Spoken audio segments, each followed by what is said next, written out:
കഴിഞ്ഞ 2 ദിവസമായി കരുവന്നൂർ ബാങ്ക് വാർത്തകളിൽ നിറഞ്ഞു നിൽക്കുന്നുണ്ട്. ഇ ഡി കൊടുക്കുന്ന വാർത്ത അതേപോലെ വെണ്ടക്ക നിരത്തുക, ഇതാണ് മാധ്യമങ്ങളുടെ പതിവ് രീതി. എന്നാൽ എല്ലാ മാധ്യമങ്ങളും ആദ്യ ദിവസം വാർത്ത നൽകിയില്ല. അവർക്ക് ഇ ഡി അത്തരമൊരു വാർത്ത ചോർത്ത് നൽകിയെങ്കിലും ഒന്ന് ആലോചിച്ച് മാത്രമേ പ്രമുഖരായ 2 മാധ്യമങ്ങൾ വാർത്ത നൽകിയുള്ളൂ. എന്നാൽ മറ്റു മാധ്യമങ്ങൾ അങ്ങനെയല്ല.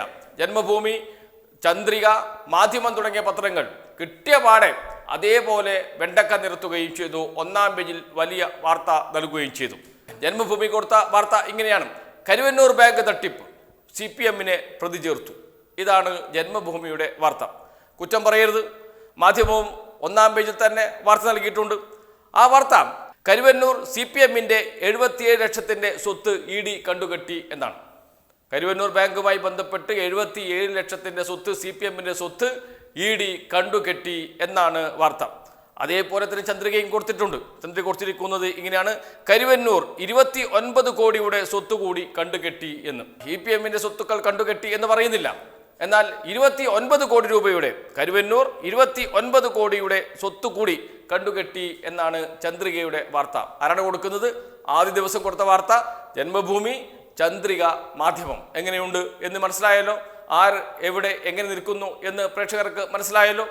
ഇന്നാണ് മലയാള മനോരമയും അതോടൊപ്പം തന്നെ മാതൃഭൂമിയും വാർത്ത നൽകിയിരിക്കുന്നത്. മാതൃഭൂമി വാർത്ത ഇങ്ങനെയാണ്: CPM-ന്റേതുൾപ്പെടെ 29.29 കോടിയുടെ സ്വത്തുക്കൾ ഇ ഡി കണ്ടുകെട്ടി. എന്ന് വെച്ചാൽ 29 കോടി 29 ലക്ഷത്തിൻ്റെ സ്വത്തുക്കൾ ഇ ഡി കണ്ടുകെട്ടി. CPM-ന്റേതുൾപ്പെടെ. CPM-ന്റേത് എത്രയാണ് എന്ന് ഹെഡ്ലൈൻ പറയുന്നില്ല. അത് അറിയണമെങ്കിൽ വാർത്ത വായിക്കണം. വാർത്ത ഇങ്ങനെയാണ്: കരുവന്നൂർ സഹകരണ ബാങ്ക് തട്ടിപ്പിൽ ബാങ്കിന്റെ ഭരണം കൈയാളിയിരുന്ന CPM-ന്റേതുൾപ്പെടെ 29 കോടി 29 ലക്ഷം രൂപയുടെ സ്വത്തുക്കൾ ഇ ഡി കണ്ടുകെട്ടി. CPIM തൃശൂർ ജില്ലാ സെക്രട്ടറിയുടെ പേരുള്ള സ്വത്തുക്കളാണ് പാർട്ടിയുടേതെന്ന നിലയിൽ കണ്ടുകെട്ടിയത്. ഇതിൽ CPM-ന്റെ തൃശൂർ പൊറത്തുശ്ശേരി ഓഫീസിലിരിക്കുന്ന 10 ലക്ഷം രൂപ വിലയുള്ള ഭൂമിയും ഉൾപ്പെടുന്നതായാണ് സൂചന. CPM ഏരിയ ലോക്കൽ കമ്മിറ്റികളുടെ 8 രഹസ്യ അക്കൗണ്ടുകളിലുള്ള 63.62 ലക്ഷവും കണ്ടുകെട്ടി. കേസിൽ CPM-നെയും ജില്ലാ സെക്രട്ടറിയെയും പ്രതി ചേർത്തുള്ള പട്ടിക ഇ ഡി കോടതിയിൽ സമർപ്പിക്കുമെന്നാണ് അന്വേഷണം നൽകുന്ന സൂചന. ഇതാണ് മാതൃഭൂമിയുടെ വാർത്ത. എന്നാൽ മനോരമ ആഘോഷിച്ചിട്ടുണ്ട്. മനോരമയുടെ തലക്കെട്ട് ഇങ്ങനെ തന്നെയാണ്: കരുവന്നൂർ തട്ടിപ്പ് കണ്ടെത്തലുമായി ഇ ഡി. കരുവന്നൂർ തട്ടിപ്പ് കണ്ടെത്തലുമായി ഇ ഡി, CPM പങ്കുപറ്റി. എന്ന് വെച്ചാൽ കരുവന്നൂർ ബാങ്കിൽ നടന്ന തട്ടിപ്പിന്റെ ഒരു വിഹിതം CPIM പങ്കുപറ്റി എന്നാണ്. കണ്ടുകെട്ടിയതിൽ CPM-ന്റെ 73.62 ലക്ഷത്തിൻ്റെ സ്വത്തും. ഇതാണ് വാർത്ത. അതിനുശേഷം പറയുന്നു: സാധാരണക്കാരുടെ മുതലും പലിശയും കൊള്ളയടിക്കപ്പെട്ട കരുവന്നൂർ സഹകരണ ബാങ്ക് വായ്പാ തട്ടിപ്പ് കേസിൽ CPM തൃശൂർ ജില്ലാ കമ്മിറ്റി അഴിമതിയുടെ ഗുണഭോക്താക്കളായെന്ന് എൻഫോഴ്സ്മെന്റ് ഡയറക്ടറേറ്റ് ഇ ഡി കുറ്റപ്പെടുത്തി. എന്താണ് കുറ്റപ്പെടുത്തി? വാർത്തയിൽ പറയുന്നത് കുറ്റപ്പെടുത്തി എന്നാണ്. എന്ന തലക്കെട്ട് വായിച്ചാൽ CPIM പങ്കുപറ്റി, ഈ തട്ടിപ്പിൽ നിന്ന് പങ്കുപറ്റി എന്ന് വെണ്ടക്കയിൽ തലക്കെട്ട് കൊടുത്ത മലയാള മനോരമ. പക്ഷേ വാർത്തയിൽ പറയുന്നത്, വളരെ ചെറിയ അക്ഷരത്തിൽ പറയുന്നത്, അത്തരമൊരു കുറ്റപ്പെടുത്തൽ ഇ ഡി നടത്തി എന്നാണ്. CPM-ന്റെ 73.62 ലക്ഷം രൂപയുടെ അടക്കം 29 കോടി 29 ലക്ഷം രൂപയുടെ സ്വത്തുക്കൾ താൽക്കാലികമായി കണ്ടുകെട്ടി ഇ ഡി ഉത്തരവിറക്കി എന്നാണ് വാർത്തയിൽ പറയുന്നത്. അതിനുശേഷം വേറൊരു വാർത്തയുണ്ട്: കണക്കൻ കോട്ടയിലെ 5 സെന്റ് വാങ്ങാൻ കള്ളപ്പണം എന്നാണ്. പാർട്ടി 4.99 സെന്റ് സ്ഥലം വാങ്ങിക്കാൻ വേണ്ടി കള്ളപ്പണം ഉപയോഗിച്ചു എന്ന കണ്ടെത്തലും ഇ ഡി നടത്തിയിട്ടുണ്ട് എന്നാണ് പറയുന്നത്. കരുവന്നൂർ ബാങ്കിലൂടെ എത്തിയ കള്ളപ്പണത്തിന് വിഹിതം ലോക്കൽ കമ്മിറ്റിക്ക് ഭൂമി വാങ്ങാൻ ലഭിച്ചു എന്നാണ് ഇ ഡിയുടെ കണ്ടെത്തൽ എന്ന് പറഞ്ഞ് മലയാള മനോരമയും വാർത്ത നൽകുന്നുണ്ട്. മലയാള മനോരമ, മാതൃഭൂമി, കേരള കൗമുദി, മാധ്യമം, ചന്ദ്രിക, ഇതിനേറെ പറയുന്നു ജന്മഭൂമി, എല്ലാവരും വലിയ വാർത്ത നൽകിയിട്ടുണ്ട്. എന്താണ് സത്യം? 18 സ്വത്തുക്കൾ കണ്ടുകെട്ടി.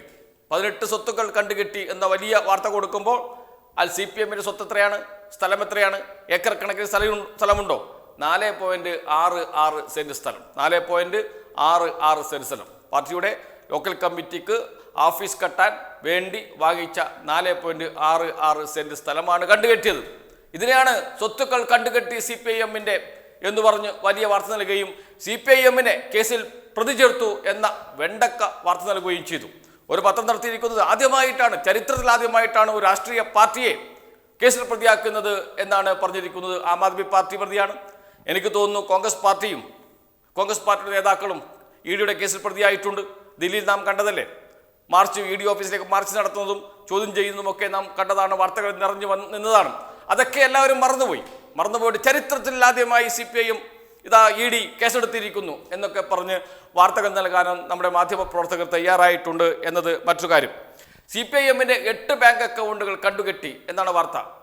വെറും അക്കൗണ്ടുകളല്ല, രഹസ്യ അക്കൗണ്ടുകൾ. ഇതാണ് മലയാള മനോരമയുടെ വാർത്ത, രഹസ്യ അക്കൗണ്ടുകൾ. CPIMന് അങ്ങനെ ഒരു രഹസ്യ അക്കൗണ്ട് ഇല്ല എന്ന് തൃശ്ശൂരിലെ CPI നേതാക്കൾ വ്യക്തമാക്കിയിട്ടുണ്ട്. ഇനിയിപ്പോൾ ഏതൊക്കെയാണ് ആ രഹസ്യ അക്കൗണ്ട് എന്നല്ലേ പറഞ്ഞുതരാം. ഒന്ന്, CPIM ജില്ലാ കമ്മിറ്റിക്ക് തൃശ്ശൂരിലെ bank of India, union bank എന്നിവിടങ്ങളിലായി 2 അക്കൗണ്ടുകളാണുള്ളത്. അത് നേരത്തെ തന്നെ വാർത്ത വന്നതാണ്. ആദായ നികുതി വകുപ്പുമായി ബന്ധപ്പെട്ട കേസിൽ അവസാനം ആദായ നികുതി വകുപ്പ് മുക്കുകൊണ്ട് ങ്ങാ വരച്ചത് നാം കണ്ടതാണ്. കാരണം അത് ആദായ നികുതി വകുപ്പ് ഉദ്യോഗസ്ഥർ കേസെടുത്തത് ആ ബാങ്കിന് പറ്റിയ ഒരു തെറ്റാണ്. എന്ന് വെച്ചാൽ പാൻ നമ്പർ രേഖപ്പെടുത്തിയതിൽ വന്ന തെറ്റ്, അത് ബാങ്ക് തന്നെ സമ്മതിച്ചതും ഒക്കെ വാർത്തകൾ പിന്നീട് വന്നിരുന്നു. പക്ഷെ ഒരു മാധ്യമങ്ങളും വെണ്ടക്ക നിരത്താത്തത് കൊണ്ട് പ്രേക്ഷകരുടെ മനസ്സിൽ അത് ഉണ്ടാകില്ല. ദേശാഭിമാനിയിൽ മാത്രമാണ് അത് സംബന്ധിച്ചുള്ള വാർത്ത വന്നത്. കാരണം ബാങ്ക് തന്നെ CPIM ജില്ലാ സെക്രട്ടറിയോടും ജില്ലാ കമ്മിറ്റിയോടും ക്ഷമാപണം നടത്തി കത്ത് നൽകിയതും ആ കത്തും പുറത്തു വന്നതാണ്. പക്ഷേ നമ്മുടെ മനസ്സിൽ ആരുടെ മനസ്സിലും അക്കാര്യം ഉണ്ടാകില്ല. കാരണം അത് സംബന്ധിച്ചുള്ള അന്ത്യചർച്ച നടന്നിട്ടുണ്ടാകില്ല. അത് സംബന്ധിച്ച് നമ്മുടെ മുഖ്യധാരാ മാധ്യമങ്ങൾ 1-ാം പേജിൽ വാർത്ത നൽകിയിട്ടില്ല. അതുകൊണ്ട് ആരുടെ മനസ്സിലും അതുണ്ടാകില്ല. അതുകൊണ്ടാണ് പറയുന്നത് CPIM ജില്ലാ കമ്മിറ്റിക്ക് തൃശ്ശൂരിലെ bank of India, union bank എന്നിവിടങ്ങളിലായി 2 അക്കൗണ്ടുകളാണുള്ളത്. സ്ഥിര നിക്ഷേപമാണ്. ഇതിൽ നിന്ന് കരുവന്നൂർ ബാങ്കുമായി ഒരു ഇടപാടും നടത്തിയിട്ടില്ല. Irinjalakuda area committee central bank of ഇന്ത്യയിലുള്ള അക്കൗണ്ടിലും കരുവന്നൂർ ബാങ്കിൽ നിന്ന് ഇടപാട് ഉണ്ടായിട്ടില്ല.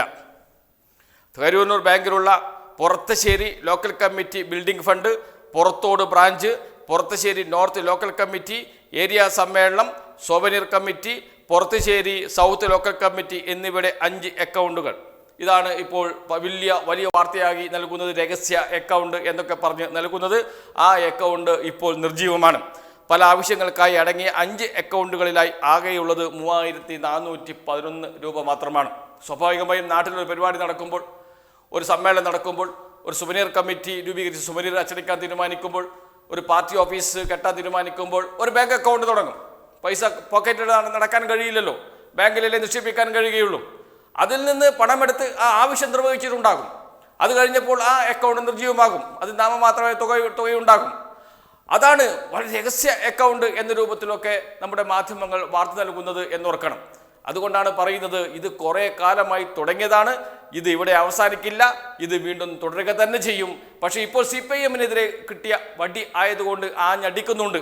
AR നഗർ ബാങ്ക് വരുന്നുണ്ട്, കോൺഗ്രസിൻ്റെ ബാങ്കുകളെല്ലാം, ചെറുകിട ബാങ്കുകളെല്ലാം വരുന്നുണ്ട്. അവിടെയൊന്നും പക്ഷേ മാധ്യമങ്ങൾ വാർത്ത നൽകില്ല. ആത്മഹത്യ ചെയ്ത വാർത്തയില്ല, ആളുകൾ ധർണ നടത്തിയ വാർത്തയില്ല, ഒന്നും വാർത്ത നൽകില്ല. വാർത്ത നൽകാതിരിക്കില്ല, അത് ഇവിടുത്തെ പ്രാദേശിക വാർത്തയായിരിക്കും. പക്ഷേ കേരളത്തിൽ അങ്ങോളം ഇങ്ങോളം ഇത് വെണ്ടക്ക അച്ചടിച്ച് നൽകില്ല മാധ്യമങ്ങൾ എന്നതാണ് പ്രധാനപ്പെട്ട വിഷയം.